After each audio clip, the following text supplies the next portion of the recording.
এই রাস্তার কারণে আমরা রাস্তার পোলাবেন স্কুলও যেতে পারে না। আমার আইলো মানে তখন এই রাস্তাটা যাতে যেটুক আছে এতটুক আমরা করে দিলে সারবো, ইট বয়ে দিলে আমরা যাতে আওয়া যাওয়া করতে পারি, এটাই যথেষ্ট।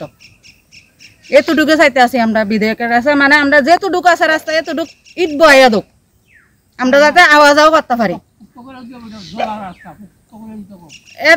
মানে যেটুক আছে এতটুক করে দিলে সারবো।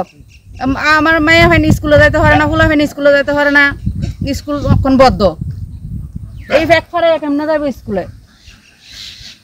আপনারা দেখেন এটা খিলপাড়া শীতলাবাড়ি।